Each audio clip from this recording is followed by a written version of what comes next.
Vote చోరీ దేశంలో ఎక్కడ చూసినా ఈ విషయం గురించే మాట్లాడుకుంటున్నారు. బీజేపీ అండ్ ఎలక్షన్ కమిషన్ రెండూ కలిసి ఫేక్ ఓటర్స్ ని క్రియేట్ చేసి ఓట్ రిగ్గింగ్ కి పాల్పడ్డారు అని రాహుల్ గాంధీ గారి ప్రధాన ఆరోపణ. ఫేక్ ఓటర్స్ నిజంగానే ఉన్నారు అన్నట్టుగా పవర్ పాయింట్ ప్రెజెంటేషన్ ఇచ్చి కొన్ని సాక్ష్యాలను కూడా చూపించాడు. చాలా మంది అపోజిషన్ లీడర్స్ కూడా ఈ స్టేట్మెంట్ కి సపోర్ట్ ఇవ్వడంతో దేశవ్యాప్తంగా ఈ ఓట్ చోరీ విషయం హాట్ టాపిక్ గా మారిపోయింది. రాహుల్ గాంధీ గారు చూపెట్టిన ఈ సాక్ష్యాలు ఎంతవరకు నిజంగా ఈ ఓట్ చోరీ అనేది జరిగిందా?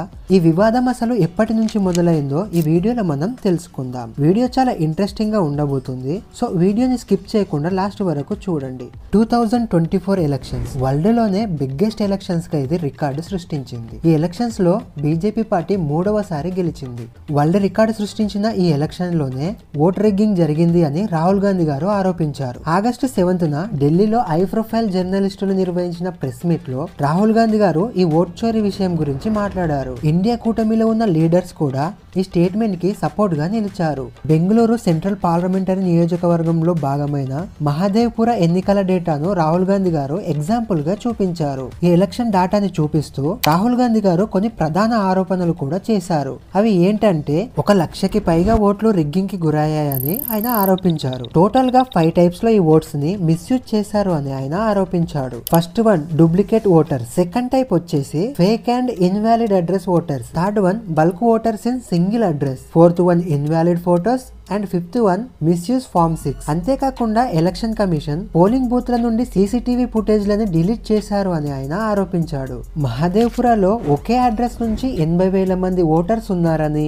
అలాంటి దొంగ ఓట్ల వల్ల ఆ ఎలక్షన్ లో గెలవాల్సిన కాంగ్రెస్ పార్టీ ఓడిపోయిందని రాహుల్ గాంధీ గారు స్టేట్మెంట్ ఇచ్చారు. Election commission 1 vote 1 man rule ని అమలు చేయడంలో ఫెయిల్ అయిందని ఆయన అన్నాడు. ఎవరైనా ఆడిట్ చేసే విధంగా ఆ ఎలక్షన్ డేటా లిస్ట్ ని డిజిటల్ గా అందుబాటులో పెట్టాలని డిమాండ్ చేశాడు. ఈ స్టేట్మెంట్ కి ఎలక్షన్ కమిషన్ అండ్ బీజేపీ కూడా రెస్పాండ్ అవుతుంది. రాహుల్ గాంధీ చెప్పింది మొత్తం కూడా అబద్ధం, తను చేసిన వ్యాఖ్యలు 100% నిజమని అఫిడవిట్ దాఖలు చేసి నిరూపించుకోవాలి. అలా నిరూపించుకున్నట్టయితే క్షమాపణ చెప్పాలని డిమాండ్ చేసింది. 2024 కంటే ముందు ఎలక్షన్ కమిషన్ ఓటర్ లిస్ట్ లో కొన్ని చేంజెస్ చేస్తుంది. మేము అలా చేంజెస్ చేసినప్పుడు ఎందుకు మీరు ఏమనలేదు అని ఎలక్షన్ కమిషన్ రివర్స్ గా మాట్లాడుతుంది. ఎలక్షన్ కమిషన్ ఇంకో మైండ్ బ్లోయింగ్ స్టేట్మెంట్ కూడా ఇచ్చింది.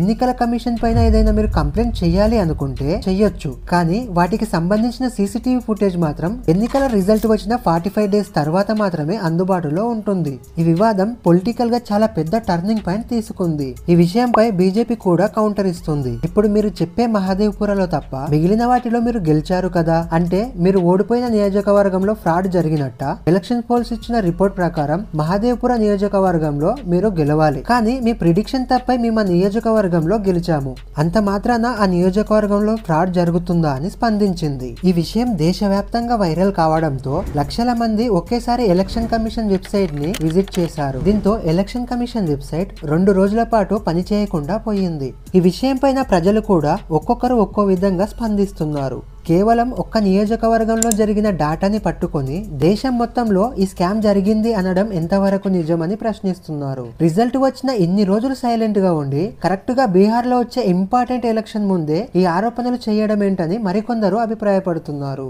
ఏదేమైనప్పటికీ కూడా ఆర్టికల్ 324 ప్రకారం ఫ్రీ అండ్ ఫెయిర్ ఎలక్షన్ నిర్వహించడం ఎలక్షన్ కమిషన్ బాధ్యత. ఇది అమలు చేయడంలో ఎలక్షన్ కమిషన్ 100% ఫెయిల్ అయ్యింది. ఒకప్పుడు కాంగ్రెస్ గవర్నమెంట్ అధికారంలో ఉన్నప్పుడు కాంగ్రెస్ గవర్నమెంట్ కి అనుగుణంగా రిజల్ట్ వచ్చేలా అప్పట్లో కూడా కొన్ని స్కామ్లు జరిగాయని మరికొందరు అభిప్రాయపడుతున్నారు. ప్రపంచంలోనే అతిపెద్ద జనాభా కలిగిన మన భారతదేశంలో ప్రతి పోలింగ్ బూత్ లో ఎలక్షన్స్ యాక్యురేట్ గా జరిగాయి అనుకోవడం తెలివి తక్కువ పనే అవుతుంది. ఏదేమైనప్పటికీ నిజానిజాలు తెలుసుకోవాలి అంటే మరి కొన్ని రోజులు వెయిట్ చేయాల్సిందే. ఈ విషయం పైన మీ ఒపీనియన్ ఏంటో కింద కామెంట్ లో చెప్పండి.